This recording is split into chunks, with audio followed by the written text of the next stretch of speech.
Everyone laughed when they saw her drenched in spaghetti, but not a single person realized they had just witnessed the birth of a masterpiece. There was a reason everyone called her Shadow Girl. Emily James barely spoke in school, sat in the back of every classroom, and somehow managed to disappear into the crowd despite her striking green eyes and sharp features. She wore simple clothes, carried a sketchpad like it was an extension of her arm, and kept to herself. Her quietness wasn't because she had nothing to say, it was because the world never gave her space to speak. At Willow Creek High, the lunchroom was a jungle, and the predators always had the loudest voices. The reigning queen bee was Alyssa Monroe, a girl with platinum blonde curls, 1 million followers on social media, and a venomous tongue. Her clique of mean girls and arrogant jocks ruled the cafeteria like a courtroom, where they were judge, jury, and humiliation squad. Emily never did anything to deserve their cruelty. She simply existed, and for some people, that was enough. It started with whispers and snickers when she passed by, then notes on her locker, and now, it had reached a boiling point. That Tuesday was supposed to be just another silent lunch. Emily sat with her sketchpad, drawing the shadows cast by the light above her table. She found beauty in angles and outlines, things others never paid attention to.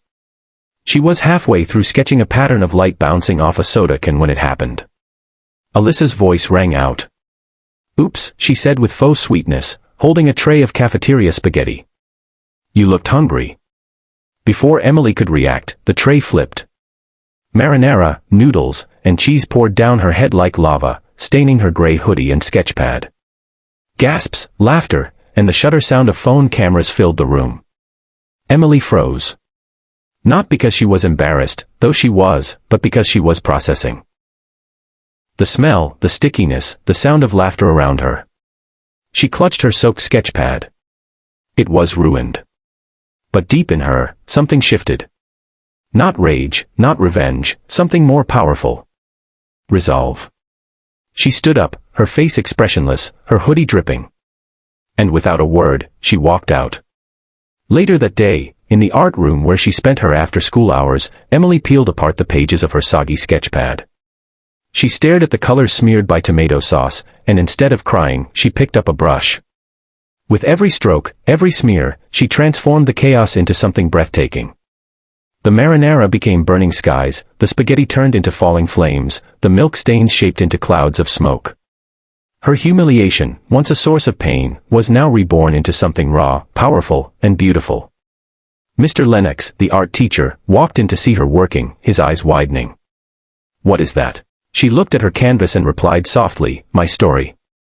He submitted it, without telling her, to the school-wide spring expression contest. And 2 days later, she was invited to the gym auditorium, where every student had to watch the unveiling of the finalists. Emily didn't expect anything. She hadn't even titled her piece. But when the spotlight hit her canvas, and the title read, "Out of the Mess," by Emily James, the room fell silent. Even Alyssa stared, stunned. It was her lunch disaster, retold with color, pain, and power.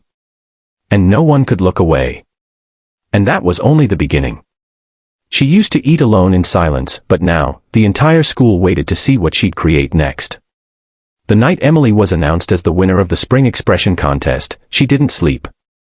Not because of nerves or excitement, but because of all the voices that had once laughed at her, now praising her. Teachers complimented her vision.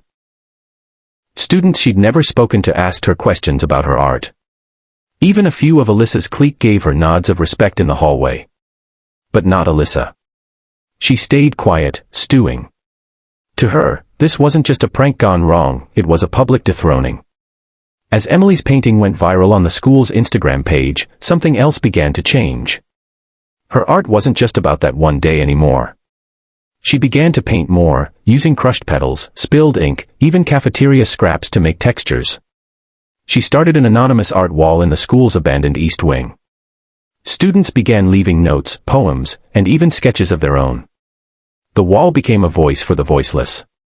A revolution born from silence. Emily was still quiet, still modest. But now, she stood taller. She wore paint-stained jackets proudly.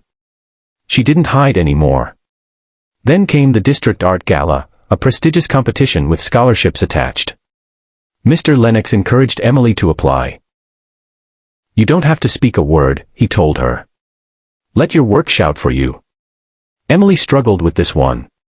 What would she paint? Was one moment of strength enough to define her? The night before the submission deadline, she opened her closet. The gray hoodie, still faintly stained with spaghetti, hung untouched. She sat down and began to sketch. Not with anger, but with memory. She drew Alyssa's tray midair, the shock on her own face, the laughter of others, then the transformation. The food stains morphing into butterflies. The spilled milk into wings. The cafeteria floor becoming a battlefield of colors. And in the center, a girl holding a brush like a sword.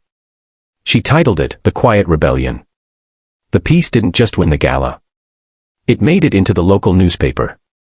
Then a magazine. Then a viral feature online titled, Teen Turns Bullying into Award-Winning Art. The principal made a formal statement against bullying. The school introduced peer support programs. And Alyssa. Her parents made her apologize, publicly. She mumbled it, humiliated. But Emily didn't gloat. She simply said, I forgive you. But I won't forget what I learned because of you. By the time graduation arrived, Emily James had been offered a full scholarship to a top art school. But she didn't walk alone at that ceremony. Behind her were dozens of students who had once felt invisible, now proudly holding their own creations. And as she stepped onto the stage to accept a special award for cultural impact, Emily turned to the crowd and spoke, clear and steady. I was once the girl no one saw. But I saw everything. And now, I paint the world I want us to live in. The applause wasn't loud. It was thunderous. And from that day on, the quiet girl was silent no more.